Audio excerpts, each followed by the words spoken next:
Maghahain ng petisyon na isang grupo ng mga magulang sa Korte Suprema para pigilan ang full implementation ng K-12 program sa susunod na taon. Hindi raw kasi ito dumaan sa tamang proseso bago inaprubahan ni Pangulong Aquino. May ulat on the spot si Mav Gonzalez. Mav?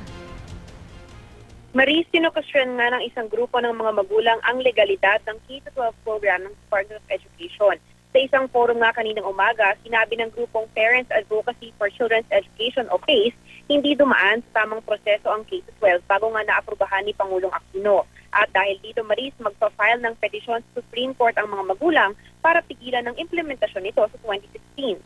Unconstitutional daw ang RA 10533 na magpapatupad sa K-12 dahil hindi kinonsulta ang mga magulang na pangunahing stakeholder dito. Kailangan din daw pag-aralan muna ito mabuti ng DepEd. Hindi pa nga raw maayos ang basic education, daragdagan pa ng 2 taon.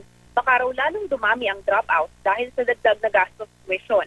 Kung K-12 din ang ipapatupad, dapat daw sinimula ng unang batch sa kinder imbes na sa high school. Kung sa mga magulang, may mga dumaluring estudyante at mga guro sa forum.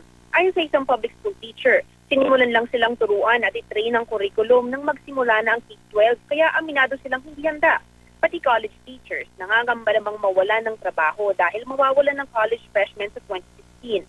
May isa namang estudyante kanina, Maris, na galing sa unang batch ng K-12 na pinili raw dumiretso sa kolehiyo kaysa mag-senior high school.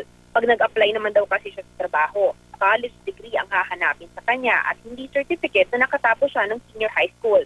Dinagdag pa ng mga magulang na maraming college graduates ang walang trabaho. Paano pa yung mga graduate lang ng senior high school? Sa huli, sinabi ng mga magulang na hindi sila kontra sa layunin ng K-12 pero dapat ipatupad ng tama.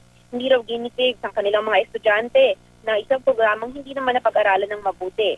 Sinusubukan pang kunin ng GMA News ang panig ng DepEd tungkol sa issue pero nauna nilang sinabing tinutugunan na nila ang mga pangamba ng mga guro at iba pang issue sa programa. Maris?